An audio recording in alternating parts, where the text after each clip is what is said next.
Oke, teman-teman, hari ini kita akan membahas alur penyusunan intervensi gizi berbasis nutrigenomik. Ini mata kuliah nutrigenomik di pertemuan ke-14. Seperti teman-teman yang ketahui bahwa ketika kita bicara praktik gizi, kalau kita bicara yang konvensional, maka satu rekomendasi itu diberikan kepada banyak orang. Nah, contoh, kalau yang dulu sebelum ada ilmu yang namanya nutrigenomik, dengan pendekatan gizi yang konvensional itu one size fits all. Artinya semua orang diberikan rekomendasi yang sama. Contoh, diet rendah lemak untuk semua pasien yang hiperkolesterolemia.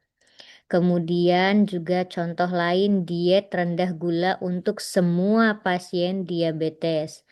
Padahal setelah kita belajar tentang nutrigenomik, variasi genetik, ternyata respon setiap individu itu berbeda.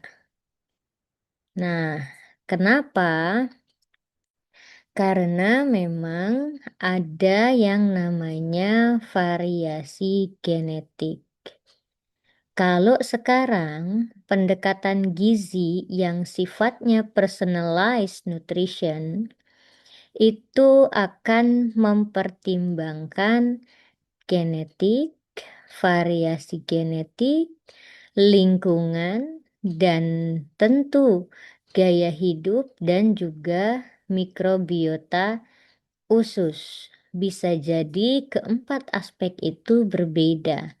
Karena keempat aspek itu berbeda, artinya kita bisa saja memberikan rekomendasi diet yang berbeda untuk jenis pasien yang sama. Contoh misalkan pasien hiperkolesterolemia. Ya, artinya saat ini intervensi gizi itu benar-benar sifatnya personal dan terbukti sudah bisa memberikan hasil yang lebih optimal. Artinya, makanan yang sama itu tidak selalu memberikan respon yang sama pada setiap individu. Nah, saat ini pendekatan yang mempertimbangkan karakteristik unik dari setiap individu untuk menghasilkan rekomendasi yang lebih spesifik dan efektif itu namanya konsep personalized nutrition. Intinya, kita memahami bahwa setiap individu itu secara menyeluruh itu akan menghasilkan intervensi gizi yang tetap tepat sasaran, kemudian efektif dan juga berkelanjutan. Nah, ini kita mempertimbangkan genetik. Genetik itu ada SNP atau polymorphism, ada riwayat keluarga, jadi kita harus menggali juga riwayat keluarganya dan juga kerentanan individu tersebut terhadap penyakit. Kemudian yang kedua, kita juga harus mempertimbangkan fenotipnya. Apa sih yang dilihat parameternya? Kita cek IMT-nya berapa, kita ukur lingkar perutnya berapa. Nah, juga komposisi tubuhnya juga kita perhitungkan. Kemudian yang dipertimbangkan lagi itu adalah status kesehatan. Status kesehatan contohnya diabetes kah, hipertensi kah, dislipid kah, riwayat penyakit kah, dan aktivitas fisik juga kita pertimbangkan. Tentu pola makan juga kita pertimbangkan. Asupan energinya, makronutriennya, kebiasaan makannya juga seperti apa. preferensi makanannya juga bagaimana gitu ya. Kalau kita bicara aktivitas fisik, artinya intensitas aktivitasnya tuh bagaimana. Kemudian frekuensi olahraganya gimana? Seminggu 2 kali, seminggu sekali, sebulan sekali, atau 3 bulan sekali gitu ya. Nah, gaya hidupnya sedentary life atau bukan? Nah, itu juga harus dipertimbangkan ya. Nah, artinya dalam personalized nutrition ini kita merencanakan makanan yang sesuai dengan karakteristik biologis, kesehatan, dan gaya hidup setiap individu. Agar apa? Agar mendapatkan hasil yang optimal. Nah, dalam personalized nutrition yang harus diketahui adalah tidak ada satu pola makan pun yang ideal untuk semua orang. Jadi, bisa jadi berbeda, ya. Kemudian, ketika kita bicara intervensi nutrigenomik, ada tahapan-tahapannya. Ada 7 langkah ya. Yang pertama, kita identifikasi dulu masalah gizinya. Kita tentukan dulu nih masalah gizinya apa, kondisi kesehatan yang membutuhkan intervensinya tuh bagaimana. Lalu yang kedua, kita kumpulkan data individu itu. Contoh yang dikumpulkan datanya adalah data antropometri, biokimia, data klinis, data diet, dan aktivitas fisik. Kemudian, langkah yang ketiga, baru kita analisis profil genetiknya. Nah, profil genetiknya dianalisisnya tuh bagaimana? Ya tentu dengan tes genetik. Sekarang itu sudah banyak kok untuk yang tes genetik. Kemarin aja di Pramita itu sekitar 4.400.000 lah untuk dapat tes genetik itu.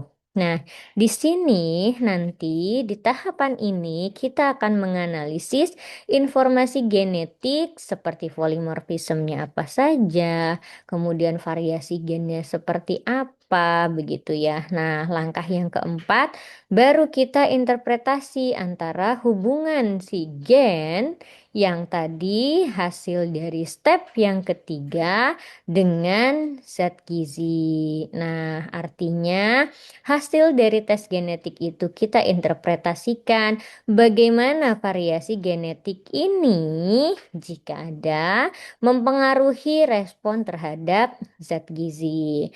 Lalu tahapan berikutnya barulah kita bisa menyusun intervensi gizi. Di tahap ini kita membuat rancangan intervensi gizi dan sudah kita sesuaikan dengan profil genetik si individu itu. Nah, kalau sudah kita buat, baru kita implementasikan. Kita intervensikan dengan cara memberikan edukasi atau memberikan meal plan atau dengan perubahan perilaku dan kita berikan dukungan. Dan yang terakhir tentu ya harus ada yang namanya monitoring dan evaluasi. Artinya setelah kita berikan intervensi ke pasien tersebut atau ke individu tersebut atau ke klien tersebut, kita lakukan pemantauan perkembangan dan kita evaluasi hasil intervensi untuk kedepannya diperbaiki jika ada yang masih belum sesuai. Begitu ya. Nah, ini tadi langkah satu, apa sih yang dilakukan ya? Langkah satu itu tadi, tentukan dulu masalahnya yang mau diintervensi itu apa? Apakah dia obesitas? Obesitas itu kan dia berarti kan kelebihan lemak ya. Nah, kalau misalkan kelebihan lemak tubuh, nah dia akan apa dampaknya? Bisa meningkatkan resiko penyakit. Kemudian masalah yang kedua yang ingin diintervensi, contoh misalkan diabetes mellitus. Nah, apa sih Diabetes mellitus, ya saya yakin teman-teman sudah paham apa yang dimaksud dengan diabetes mellitus. Intinya adalah dia gangguan metabolisme glukosa dengan kadar gula darah yang meningkat di atas normal ya. Kemudian yang ketiga, misalkan dia tekanan darahnya persisten di atas nilai yang normal. Oh, artinya dia hipertensi. Kemudian, apakah misalkan masalah lain di dislipidemia? Dislipidemia itu kelainan kadar lipid darah, contohnya kolesterol atau trigliserida yang tinggi. Nah, atau masalah lain, sindrom metabolik. Kalau sindrom metabolik artinya kumpulan faktor resiko yang meningkatkan resiko penyakit kardiovaskular dan diabetes. Jadi nggak cuman tandanya juga nggak cuman satu ya, tapi ada beberapa. Dan yang terakhir misalkan masalah kesehatannya adalah malnutrisi gitu ya. Malnutrisi itu kekurangan atau kelebihan zat gizi ya. Jadi bukan hanya kurang gizi, tapi gizi lebih juga disebut malnutrisi. Kemudian setelah kita identifikasi, maka kita kumpulkan data dari si individu itu. Tadi sudah dijelaskan contoh kalau data antropometri itu ada berat badan, tinggi badan, IMT, lingkar perut. Kemudian kalau data klinis itu ada tekanan darah, ada riwayat penyakit. Kalau data biokimia itu ada GDP, ada HbA1c, ada profil lipid. Kalau data dietetik itu kita recall ya, 2 kali 24 jam. Kemudian food frequency questionnaire kita isi. Dan yang kelima, kita lihat data aktivitas fisiknya, baik PAL maupun IPAK-nya bisa dilihat, begitu ya. Nah, sebetulnya langkah ini tuh sangat krusial sekali. Kenapa? Karena kalau datanya akurat dan lengkap, ini jadi dasar atau ini jadi pondasi untuk memberikan intervensi. Kalau datanya salah, maka rencana intervensinya juga bisa jadi tidak tepat. Tapi kalau datanya benar, nah itu meningkatkan tingkat presisi dari intervensi kita ya hasilnya. Nah, baru yang ketiga, kita analisis profil genetik. Nah, kita lihat dulu SNP-nya ya. Nah, apakah dia ada polimorfisme untuk dari gen FTO-nya? Ini kan kalau misalkan ada polimorfisme FTO artinya dia akan bermasalah di regulasi berat badan. Kalau di ApoE-nya maka berarti metabolisme kolesterol yang disasar. Kemudian kalau MTHFR artinya metabolisme folat yang akan terganggu. Kalau TCF7L2 berarti ini kaitannya dengan resiko diabetes. Kalau CYP1A2 kaitannya dengan metabolisme kafein. Dan kalau PPAR gamma ini berkaitan sekali dengan sensitivitas insulin. Nah, langkah 4 yang sudah kita dapatkan tadi data-datanya, baru kita interpretasi, kita terjemahkan si hubungan gen dan zat gizi ini ya. Nah, di tahapan inilah ini merupakan inti dari nutrigenomik. Nah, pertanyaan utamanya apa nih? Pertanyaannya, apakah pengaruh gen itu terhadap metabolisme zat gizi? Kalau kita ada FTO risk alel, artinya kita akan atau si pasien itu atau si klien itu ada peningkatan nafsu makan. Kalau ada peningkatan nafsu makan, maka ada peningkatan asupan energi. Artinya resiko obesitas meningkat. Nah, kalau misalkan kita menemukan ada polimorfisme ApoE varian tertentu, maka artinya LDL menjadi lebih mudah meningkat. Berarti yang harus kita lakukan adalah lemak jenuh harus dibatasi. Kemudian kita tingkatkan PUFA atau asam lemak tak jenuh ya, asam lemak ganda ya yang ikatannya. Kemudian kita juga bisa memberikan intervensi dengan meningkatkan asupan serat. Nah, kalau misalkan yang kita temukan adalah MTHFR dengan varian tertentu, maka tentu folat ini akan menurun konversinya. Nah, intervensinya apa yang bisa dilakukan?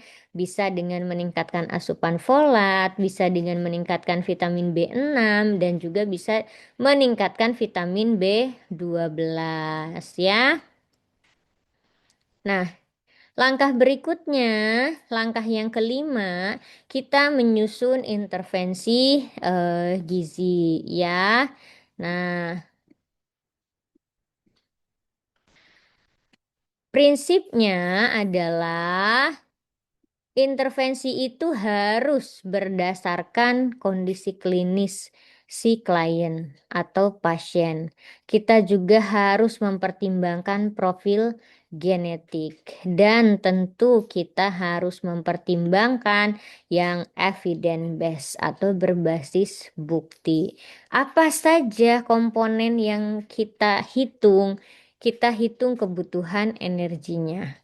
Kita hitung juga kebutuhan karbohidratnya, termasuk jumlah, jenis, dan indeks glikemik. Kemudian kita hitung, kita tentukan jumlah proteinnya dan sumbernya juga apa. Kemudian kalau lemak kita tentukan itu apakah dia SFA, apakah dia MUFA, ataukah dia PUFA. Sederhananya apakah dia jenuh atau dia tidak jenuh ya. Kemudian kita juga lihat ya mikronutriennya sesuaikan dengan gen yang terkait. Contoh ya. Contoh ini ada perempuan usia 35 tahun dengan IMT 31 kg per meter square. Dia memiliki SNP, FTO resiko tinggi. Nah, masalahnya dia ini obesitas ya. Kemudian gen yang terkaitnya tentu di sini adalah FTO. Mekanismenya kalau yang punya variasi genetik FTO itu dia nafsu makannya meningkat, konsumsi energi juga akan meningkat dan resiko obesitas juga meningkat. Nah, kalau misalkan intervensinya yang bisa kita lakukan apa? Kita berikan defisit kalori 500 kilokalori per hari dan kita upayakan tingkatkan asupan protein, kemudian kalau serat paling tidak 30 gram per hari dan juga untuk yang perilakunya, kita berikan edukasi mindful eating dan kontrol porsi gitu ya. Dan tingkatkan aktivitas fisik paling tidak 30 menit ya satu hari ya. Nah, lalu langkah berikutnya, langkah yang keenam, tentu kita lakukan implementasi. Nah, implementasi ini artinya kita harus bisa menerjemahkan rencana intervensi kita secara terstruktur dan individu atau klien atau pasien kita mudah mengikuti rekomendasi tersebut ya. Dan harapannya tujuan implementasi ini adalah kita bisa menerapkan intervensi secara konsisten, bukan cuma sehari dua hari saja ya, tetapi konsisten dan bisa mencapai perubahan perilaku yang berkelanjutan. Kalau tidak nanti gampang yoyo effect ya. Jadi sudah turun, nanti naiknya lagi lebih cepat, bahkan bisa 2 kali lebih berat dibandingkan dengan sebelum kita intervensi. Itulah yang disebut yoyo effect ya. Nah, harapannya implementasi ini juga bisa meningkatkan status gizi dan kesehatan si individu. Nah, yang pertama kita lakukan, kita bisa membuat meal plan ya. Kita tentukan distribusi zat gizi makro dan mikronutriennya tuh seperti apa. Kapan untuk sarapan itu ya seberapa banyak. Untuk makan siang itu seberapa banyak gitu ya. Untuk selingan seberapa banyak gitu ya.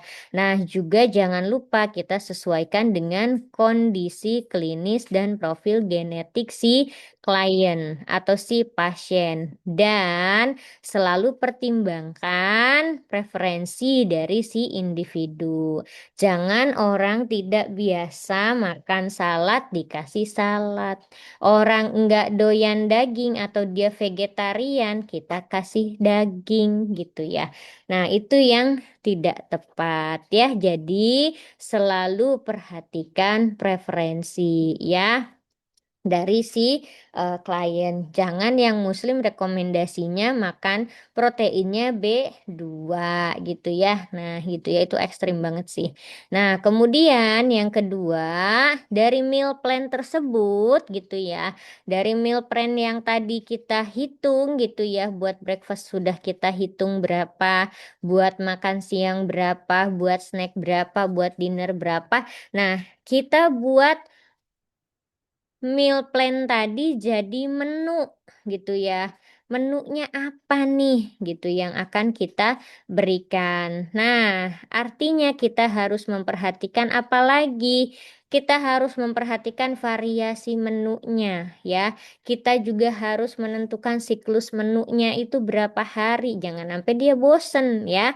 Jangan siklus menunya cuma 5 hari ya atau 5+1 gitu ya. Karena nanti ketemu tempenya sering banget kalau kayak gitu ya. Nah, kemudian kita juga harus perhatikan budayanya, seleranya, kebiasaan makannya gitu ya. Nah, juga ya jangan rekomendasikan makanan yang mahal-mahal banget gitu ya. Karena makanan yang sehat itu tidak harus selalu mahal ya. Nah, setelah kita membuat rancangan menunya, maka kita bisa memberikan atau menyampaikan informasi tersebut kepada klien ya. Dan di sini kita juga melakukan edukasi pada klien sehingga si klien itu, si pasien itu bisa memahami apa sih hubungan gen, zat gizi dan kesehatan itu. Kemudian juga dia ada kesadarannya, ada motivasinya. Karena ini kan bukan obat ya yang kita kasih terus dia langsung sembuh bekerja sendiri, tidak ya. Nah, kalau ini kan makan kemauan dari pasien. Kalau obat kan satu kali nenggak selesai. Kalau makan kan bisa berkali-kali kita nyuap ya. Nah, itu butuh kesadaran dan konsistensi begitu ya dan konsisten ya intinya ya. Nah, kemudian kita juga harus bisa ini menjadi perilaku yang kita dorong secara berkelanjutan. Jadi bukan cuman pada saat konsul sama kita saja gitu ya, tapi ini adalah untuk kebiasaan makan dia ke depannya. Nah, artinya itu kan harus selalu kita berikan edukasi. Nah, setelah kita berikan itu, maka kita akan lakukan namanya monitoring kepatuhan. Jadi di sini kita bisa memantau pelaksanaan intervensi kita dari kepatuhannya.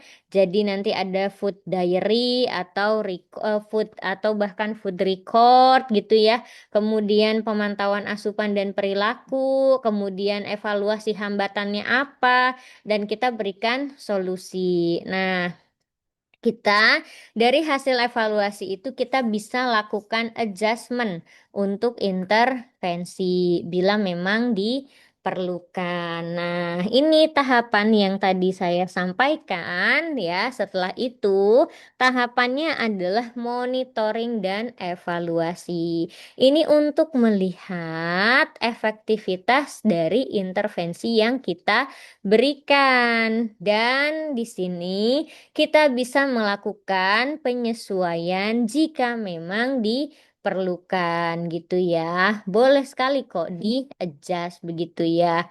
Nah, caranya bagaimana? Caranya ya tentu kita harus mengumpulkan data dulu. Data kita kumpulkan secara berkala, kemudian kita lakukan analisis nih trennya gimana nih si individu ini gitu ya. Nah, baru kita bisa melihat atau mengevaluasi kemajuan dari si pasien dan baru kita sesuaikan intervensi jika memang diperlukan. Lalu indikator keberhasilannya apa sih dari program ini gitu ya? Indikator keberhasilannya diantaranya BB gitu kan ya, IMT lingkar perut turun gitu ya. Kalau tujuannya emang penurunan berat badan. Kemudian dari sisi biokimianya LDL, HDL, GDP, HbA1c-nya normal semuanya gitu ya. Kemudian dari kepatuhan dietnya, oh ternyata dia selalu patuh nih ngikutin diet yang kita rekomendasikan gitu ya. Nah, gimana ngecek kepatuhannya? Ya kita berikan formulir kepatuhan atau kita yang melakukan wawancara dan bertanya gitu. Jadi ada checklistnya gitu ya. Ini patuh atau tidak gitu ya. Kemudian kalau misalkan dari sisi klinis kita bisa melihat tekanan darahnya normal atau tidak. Dan evaluasi ini sebaiknya dilakukan secara berkala ya. Jadi bukan hanya awal dan akhir saja atau di akhir saja tetapi secara berkala. Nah, ini teman-teman yang menjadi tugas teman-teman. Nah, contoh ini kasusnya ada seorang laki-laki usianya 40 tahun. Dia memiliki LDL 180 mg per dl dan riwayat keluarganya memiliki penyakit jantung. Variannya atau polimorfismnya dia mempunyai ApoE4 ya. Pertanyaannya adalah apa resiko yang mungkin dimiliki? Kalau misalkan dia ada varian ApoE4, kemudian dia punya riwayat keluarga penyakit jantung dan LDL-nya juga 180 gitu ya. Nah, zat gizi apa yang perlu diperhatikan gitu ya. Nah, apa yang direkomendasikan untuk dikonsumsi zat gizi apa? Yang direkomendasikan untuk dibatasi itu zat gizi apa gitu ya. Terus rekomendasi dietnya tuh bagaimana gitu ya? Apakah tinggi gula, apakah rendah gula, tinggi protein, rendah protein, tinggi lemak, rendah lemak gitu ya. Nah, kemudian bagaimana kita melakukan monitoringnya ya? Jadi bagaimana kita memonitoring bahwa si pasien ini mengimplementasikan apa yang kita rekomendasikan. Kemudian kesimpulannya ini tadi sudah disampaikan semua ya, bahwa ketika kita akan mengintervensi gizi yang berbasis nutrigenomik itu ada 7 tahapan. Satu, identifikasi dulu masalah gizinya. Untuk apa? Untuk menentukan masalah gizi atau kondisi kesehatan yang akan diintervensi. Kedua, kita kumpulkan dulu data individunya. Nah, yang dikumpulkan data antropometri, data klinis, data biokimia, dietetik, dan aktivitas fisik. Kemudian yang ketiga, kita analisis dulu profil genetiknya. Nah, apakah ada variasi genetik tertentu gitu ya. Kemudian yang keempat, kita interpretasi gen, hubungan antara gen dan zat gizinya. Ini tujuannya adalah untuk memahami bagaimana variasi genetik bisa mempengaruhi metabolisme zat gizi dan kebutuhan tubuh. Yang kelima, penyusunan intervensi. Kita susun rencana intervensi gizinya sesuai dengan kondisi klinis dan profil genetik tadi. Kemudian baru kita implementasikan. Kita terapkan intervensi ini melalui meal plan, menu, edukasi gizi, dan monitoring kepatuhan. Dan yang terakhir, barulah kita lakukan monitoring dan evaluasi. Jadi intinya adalah tujuan akhirnya adalah menghasilkan rekomendasi gizi yang sifatnya lebih personal, kemudian efektif dan sesuai dengan karakteristik individu. Itu saja yang dapat saya sampaikan.